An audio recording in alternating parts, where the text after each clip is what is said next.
Hi, everybody. Welcome back to our podcast, The Ins and Outs of Selling a Business. For those of you just joining us today, my name is kdee. I'm president of Osage Advisors. We are an M&A firm, merger acquisition firm, working with business owners and their families looking to sell. We've been around for over 20 years now. Our typical clients have revenues of $5 million and up. So today I thought we would take a deeper dive into things that destroy value, increase risk for owners, even kill value in a transaction. So you may have remembered, back in the day, David Letterman, I think the Late Show, he used to have a top 10 list. Top 10 reasons why you don't go food shopping on Mondays, or top 10 reasons why you don't park your car at the beach during a hurricane, right? Funny stuff, all good. And he would start with number 10 and go to number 1. So I've come up with a list of 10 items, but there's no rhyme to reason to rate them from 1 to 10 because, as we talked about in prior episodes, value's different for different buyers. So something that's a concern for one buyer may not be as much a concern or any concern for another buyer. So we're going to delve into it. We're going to go through these and give some examples, and I hope you find some value in today's podcast. So the number one I put down was concentration, right? That's concentration of customers. It's also concentration of vendors, things that destroy value or kill value. I call it the top 10 list of value killers, right? So customer concentration, let's start there.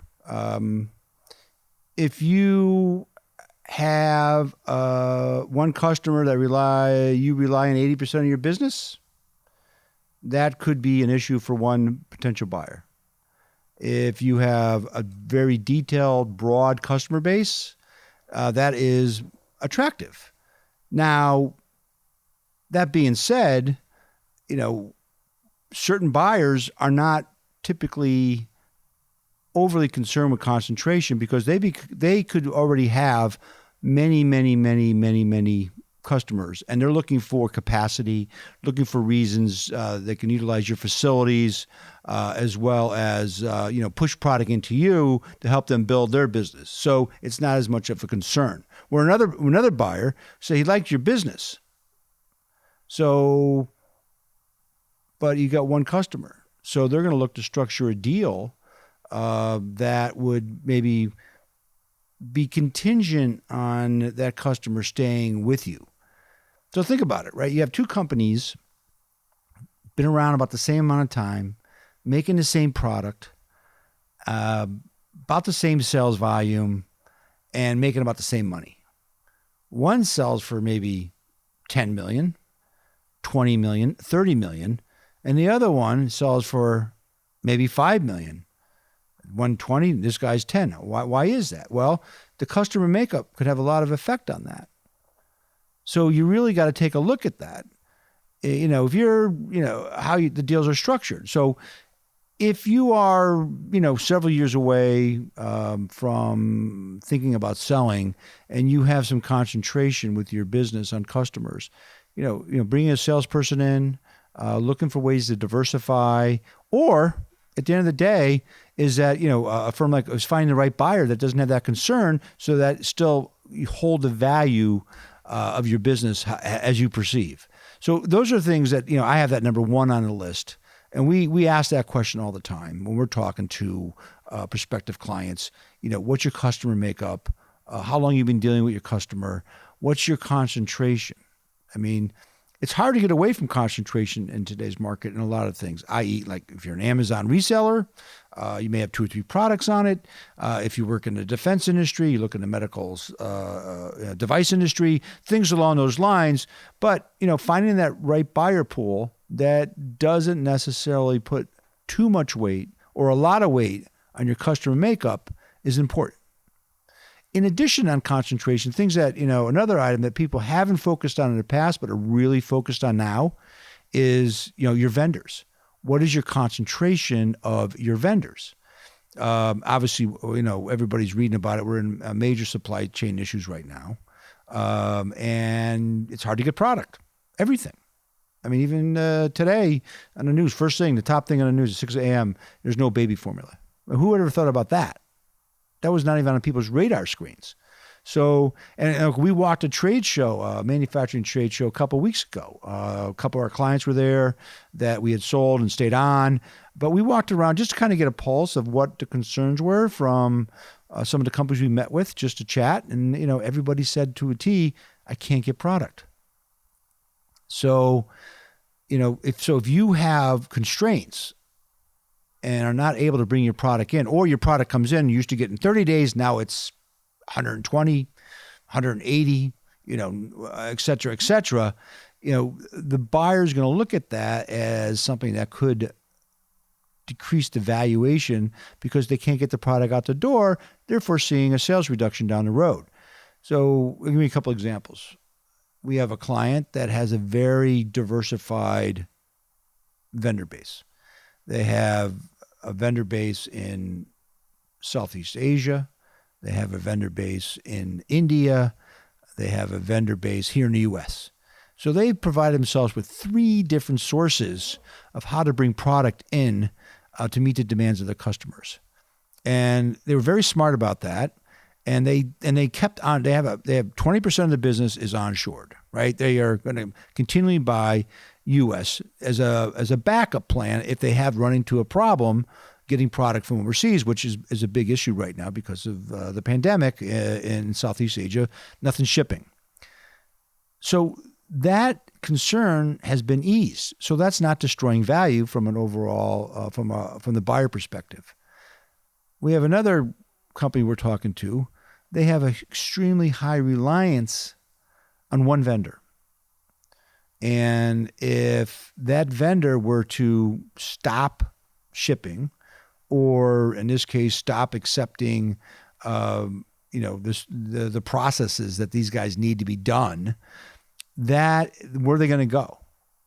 The next vendor that they can use is, miles and miles and miles away, which what does that do? It increases your costs. So if your margins are now 35%, and then now to ship it or to go get this process done and bring it back, the cost of fuel, transportation, et cetera, your margins are being suppressed. The buyer's going to take a look at that, and they're going to pro forma it out in a way that they say, look, you're making this profit now, but we anticipate this, so we're gonna take value off the table, a certain amount. We think you thought it was worth X, we think it's worth Y, and either you can continue to work with that vendor or that buyer, or not.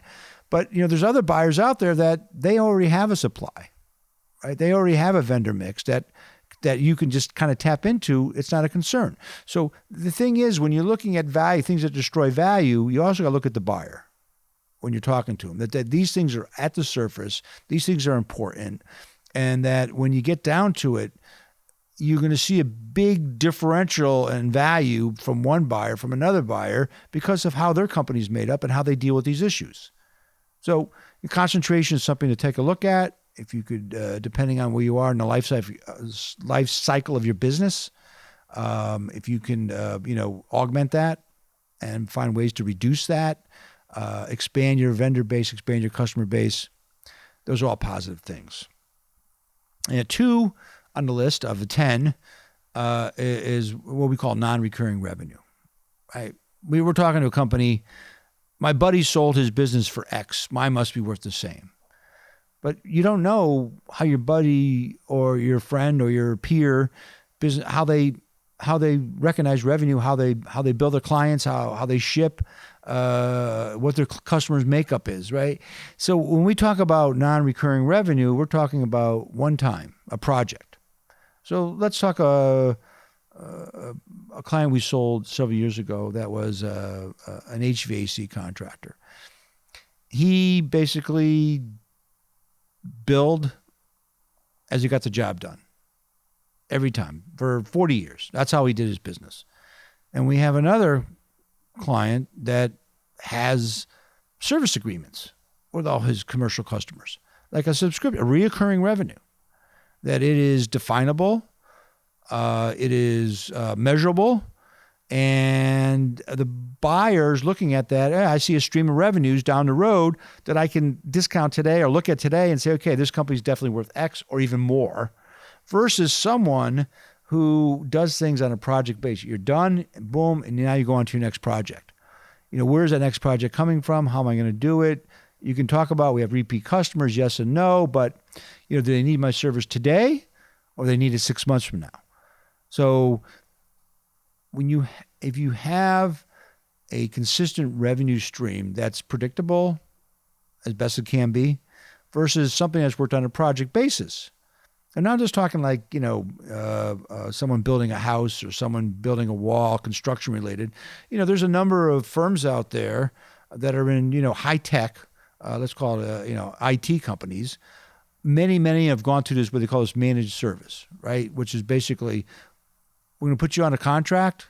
We're going to provide various services. And you're going to pay us this annually or quarterly or monthly. That's a predictable income stream, which adds value.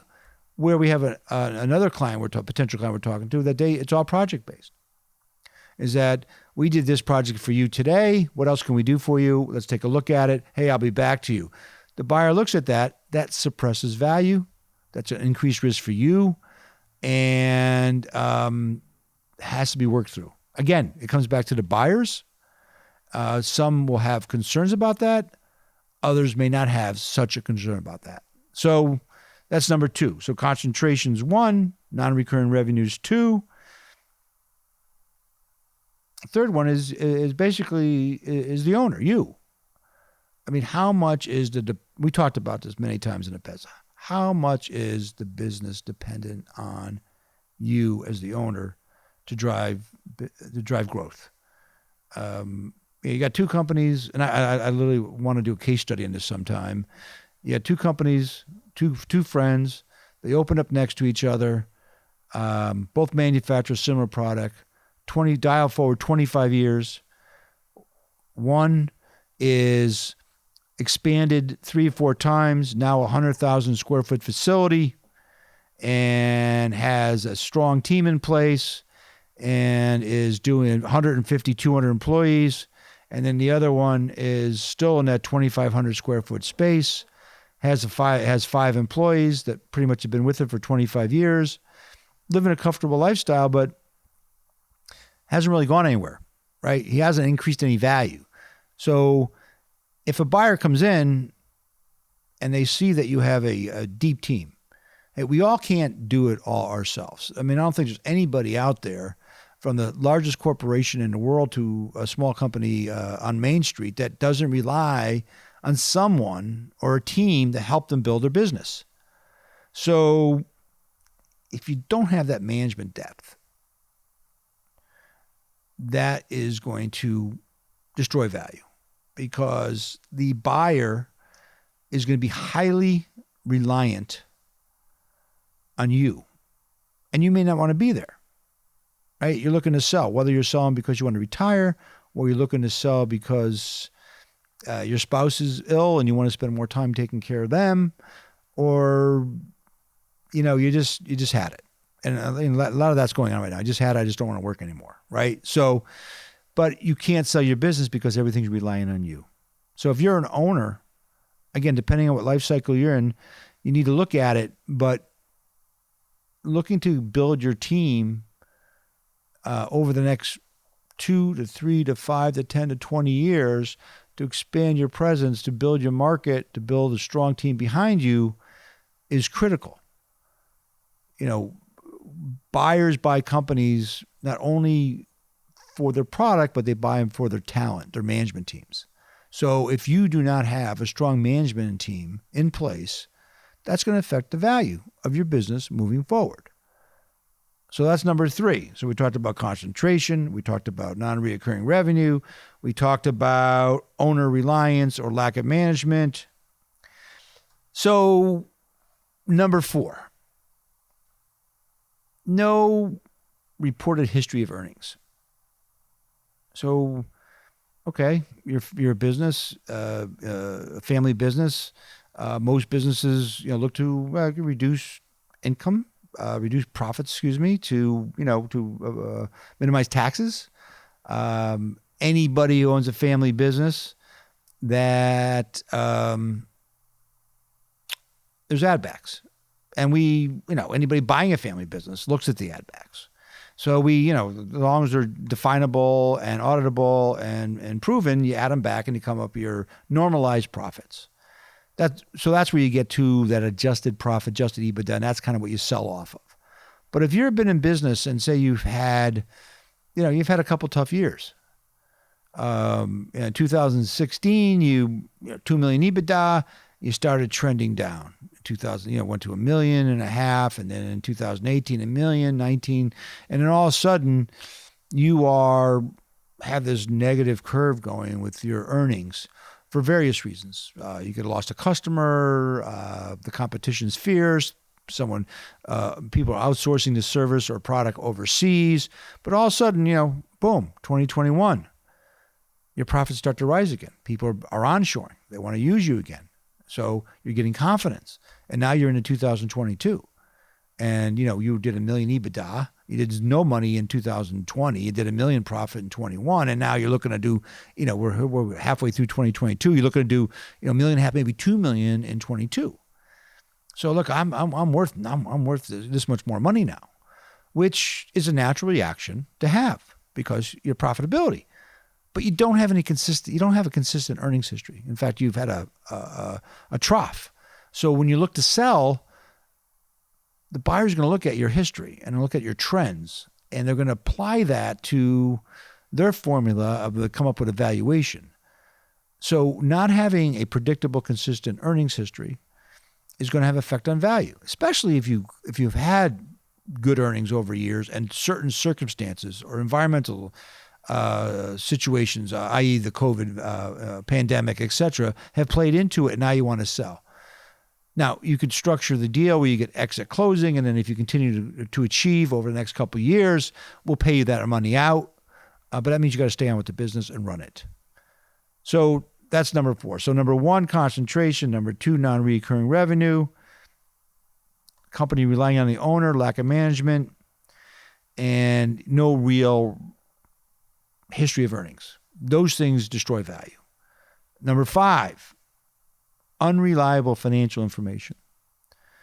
So the acronym out there today is QOE, or quality of earnings. Every buyer is going to do during due diligence prove out your numbers, quality of earnings. So it all depends on the kind of information that you have, whether you have audited financials, or you have reviewed or compiled financials, or you have internal financials and tax returns, all kind of play into, how a buyer looks at those things and how they're going to perceive that from a value perspective. Skepticism.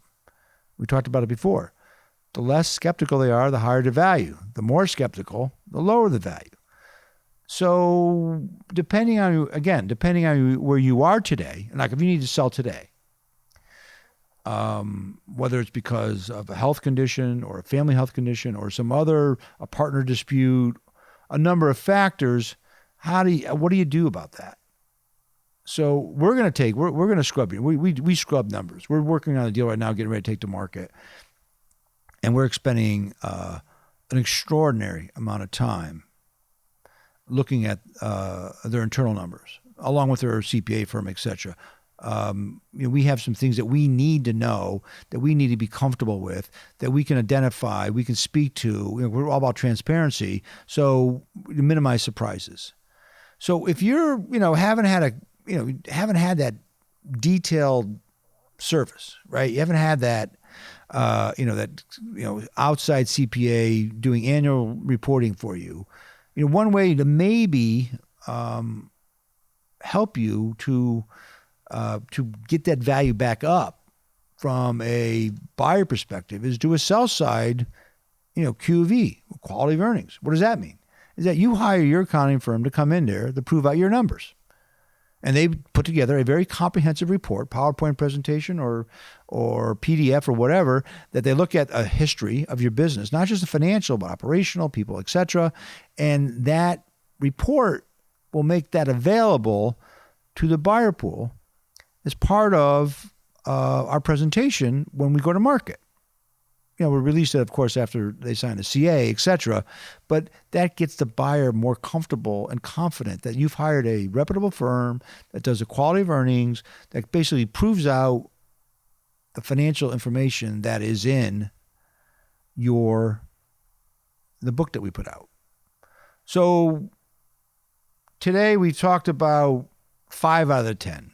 We talked about concentration. We talked about non-recurring revenue, owner reliance, lack of management, no reporting history, financial statements. So at this point, I think this is a very important topic, and I'd like to go through the remaining, number 6 through 10 in our top 10 list in our next episode. I hope you all come back for that.